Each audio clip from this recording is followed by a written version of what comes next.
Wake up. You gonna do this one the right way. Groove. അങ്ങനെ തളിരിൻ്റെ മൂന്നാമത്തെ schedule shooting വാഗമണിൽ പുരോഗമിക്കുന്നതിൻ്റെ സീനാണ് കേട്ടോ. ഒരു രക്ഷയില്ലാത്ത ഭയങ്കര ഒരു സീനറിയുള്ള സ്ഥലമാണ്. നേച്ചർ എന്ന് പറഞ്ഞു കഴിഞ്ഞാൽ ഒരു രക്ഷയില്ലാന്ന് വെച്ച് കഴിഞ്ഞാൽ പച്ചപ്പും ഭയങ്കരമായിട്ട് എൻജോയ് ചെയ്തു. ഒരു ക്യാമറാമാന് ഒരുപാട് കാര്യങ്ങൾ ഒപ്പിയെടുക്കാൻ പറ്റും. ഷാജഹാനൊക്കെ അത് മുതലാക്കി. പല ഘട്ടങ്ങളിലും ഷാജുക്കയും പ്രവീൺ ചേട്ടനും തമ്മിൽ അഭിപ്രായ വ്യത്യാസം ഉണ്ടെങ്കിലും ഒരു ഘട്ടത്തിൽ അവർ തമ്മിൽ ഒരൊറ്റ അഭിപ്രായമായി മാറി. ഞങ്ങളോട് മുഖത്ത് പ്രണയവും അഭിനയവും വാരി വിതറാൻ പറഞ്ഞു. ഒരു ഘട്ടത്തിൽ ക്യാമറാമാൻ ഡയറക്ടറും ആവും, ഡയറക്ടർ ക്യാമറാമാനും ആവും. പക്ഷെ അതെല്ലാം ഒരു രസമായിട്ട് ഞങ്ങളെടുക്കും. അതാണ് ഞങ്ങളുടെ ഒരു കൂട്ടായ്മ. ഇപ്പം നിങ്ങൾ കണ്ടുകൊണ്ടിരിക്കുന്നത് നമ്മുടെ ഷാജുക്കയുടെ ഡ്രോണിൻ്റെ മനോഹരമായ ദൃശ്യങ്ങളാണ്. ആൽബത്തിലും കാണാം. ഈ ഏരിയ മൊത്തം ആ ഡ്രോണാണ് കവർ ചെയ്തെടുത്തത്. ഒരു കുന്നിൻ്റെ താഴോട്ട് ഇറങ്ങാൻ എളുപ്പമെന്നറിയാലോ. തിരിച്ച് ഈ കുന്ന് ഞങ്ങൾ കയറുന്നൊരു സീനുണ്ട്. ആ പാറയുടെ മുകളിൽ ഇരുന്നുകൊണ്ട് അഭിനയം വാരി വിതറാനാണ് ഞങ്ങളോട് പറഞ്ഞത്. എന്തോരം നേരം എന്ന് വെച്ചാൽ വാരി വിതറുക, കൈയും കാലും പൊക്കി.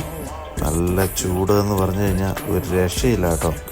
നല്ല ചൂടത്താണ് ആ പാറയുടെ മുകളിൽ ഞങ്ങൾ നിൽക്കുന്നത്. താഴോട്ട് ഇറങ്ങാൻ നല്ല രസമായിരുന്നു.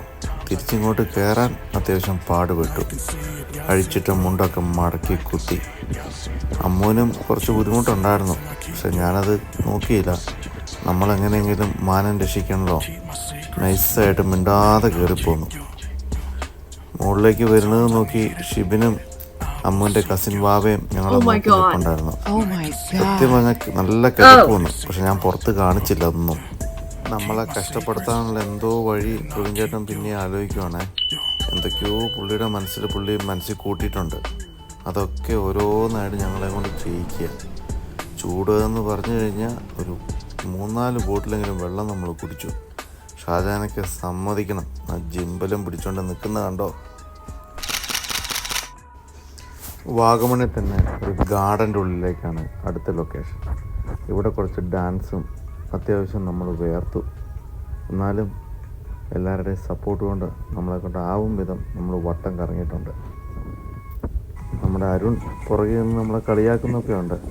പക്ഷേ എന്ത് ചെയ്യാൻ പറ്റും, ചെത്തിട്ട് കളിച്ചല്ലേ പറ്റുള്ളൂ. അമ്മു പഠിപ്പിച്ചു തരും. കഷ്ടപ്പെട്ടിരുന്ന് ഞാൻ പഠിക്കും. പ്രവീൺ ചേട്ടനും ഷാജുക്കയും അത് ഒപ്പിയെടുക്കും. അരുൺ കണ്ടില്ലേ കളിയാക്കുന്നത്? വില്ലനാ പോലും വില്ലൻ. അവൻ പുറകെ നിന്ന് കോമഡി കാണിക്കുന്നതിന് ഒരു കുഴപ്പമില്ല. അരുണിനോട് ഞങ്ങളെ നോക്കി പേടിപ്പിക്കുന്നതിൻ്റെ ഗൗരവം കാണിക്കാൻ പറഞ്ഞതാണ് ഈ കാണുന്നത്. ഇവനിനി എന്തിനാ ഗൗരവം? ഇവനെ കണ്ടാൽ തന്നെ മനുഷ്യരായിട്ട് പറഞ്ഞവർ പേടിക്കൂലേ. എനിക്കും അമ്മുവിനും നടക്കാനുള്ള ഒരു പൂവിൻ്റെ പാത വിജയേട്ടനും ഷാജുക്കയും കൂടി ഉണ്ടായിക്കൊണ്ടിരിക്കുക. പക്ഷേ ആ പാതയിലൂടെ ആദ്യം നടന്ന 2 യുവമിഥുനങ്ങളാണ് ആ പോകുന്നത്. നിങ്ങൾ കാണുന്നുണ്ടല്ലോ അല്ലേ? എല്ലാവരും അവിടെ ഇവിടെ കിടന്ന പൂവൊക്കെ എടുത്ത് കുത്തി. ക്യാമറയുടെ ബാറ്ററി തീർന്ന് ഷാജുക്ക ബാറ്ററി മാറ്റുന്നു. വീണ്ടും ഞങ്ങൾ ഡാൻസിലേക്ക് തിരിയുന്നതാണ്. ഭാവം വാരി വിതറുന്നുണ്ട്. വല്ലതും ഒപ്പിയെടുക്കുന്നുണ്ടോ ആവോ. ഒരാളാണ് ഫോക്കസ് ചെയ്യുന്നത്. ഞാൻ രണ്ടാം ലൈൻ